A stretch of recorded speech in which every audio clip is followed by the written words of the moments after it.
Dynamic Group is an injection molder manufacturing medical devices and other precision products. The Minnesota-based contract manufacturer has installed 3 universal robots to handle repetitive tasks in injection molding and packaging applications. One of the main reasons we needed to look towards automation was difficulty with staffing. We're lucky enough to live in a place that has high wages and low unemployment, which is great on a daily basis normally, but it's difficult as someone who runs a business. We went from having 3 operators on a single shift, getting about 40% of their hours in to make parts, to 1 operator per shift on every shift.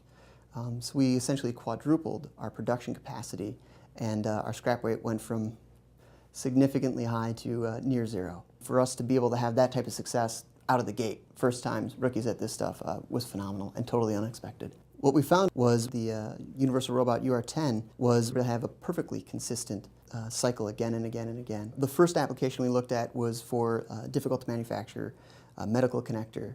We make 2 different components in 2 different colors. A third component, they get all put together. The challenges for this product was the number of steps, the extremely heat-sensitive material, which made uptime difficult to achieve, and the amount of labor. The number of steps that we were able to eliminate made this work. The robot, when it initiates the cycle, we call them book frames that hold the components that need to be overmolded, is rotated to the back of the press where the injection molding process happens. When that's done, it rotates back around to the front of the press. The robot picks up those molded parts, transports them to a trimming fixture that also removes the parts off of the book frame. The robot picks that back up, places it on the table directly in front of an operator where they can pick up the book frame and reload it for the next cycle. Once they've reloaded it for the next cycle, they place it on a tray. The robot comes and picks it up, puts it back into the injection molding press. Once that's complete, it reactivates the cycle again. Our medical kitting application, the first thing the robot does is it picks up the bottom of a clamshell. The second thing it does is it uses vacuum to pick up 2 sterile wipes along with some saline solution and places those into that clamshell. Once it's done that, it slides the full clamshell onto a conveyor and repeats the cycle. Previously, we used 6 to 7 employees at once to do the kitting application, and very fast pace and very high volume. It wasn't sustainable.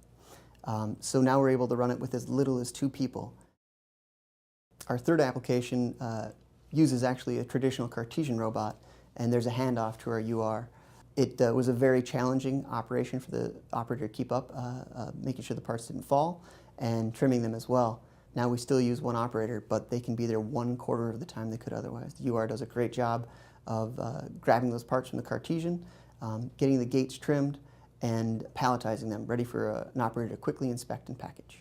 When we first started looking into automation, I was surprised to find that we could afford a 6-axis robot and a collaborative one at that. I assumed those systems cost hundreds of thousands of dollars. The return on investment on our initial system was less than 2 months. So my initial assumptions of hundreds of thousands of dollars and extra hires was completely wrong. The programming was rather simple. It was the first time I've ever dealt with the collaborative robot, so it took about 2 days for me to actually figure it out and get everything programmed. When you push the button on the teach pendant, you can grab the end of arm and move it to whatever position you want, and then once you release it, you can save the position and teach it as a point. It made it a lot faster and easier to program that way. We're able to quickly redeploy these robots to completely new tasks in very short order. We have all of it on bases that we can transport around on wheels and slide them from press to press and application to application. That's been hugely beneficial to us. We're looking at being able to install robots directly on presses. They're small enough and light enough, and with quick tool changes, we should be able to address our high mix, low volume situation extremely well. So the safety of our employees was very important. We are working directly with the robot. There is no fence in between. I asked our partner's boss to show me how the safety system works, and we wrote up a program that allowed me to walk in its way as it swung back and forth. And I was pleasantly surprised.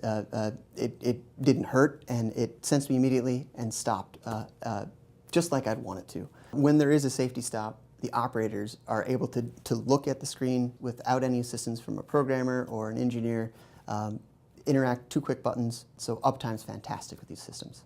When we were getting ready to put automation in, we spent some time preparing people to communicate with them that it's not here to take their jobs, that it's going to give them a better job to do. When I was younger, I'd see, we started seeing robots, pop up, in the 90s and stuff, and I never would have believed that I'd get to work with robots one day. I think it's awesome. My work was a little bit more strenuous without the robot, but now that we've got them, I mean, it's made my days go by a lot easier, faster, and it seems like it's made everything run more smoothly. It's the future. I mean, what a time to be alive, I mean.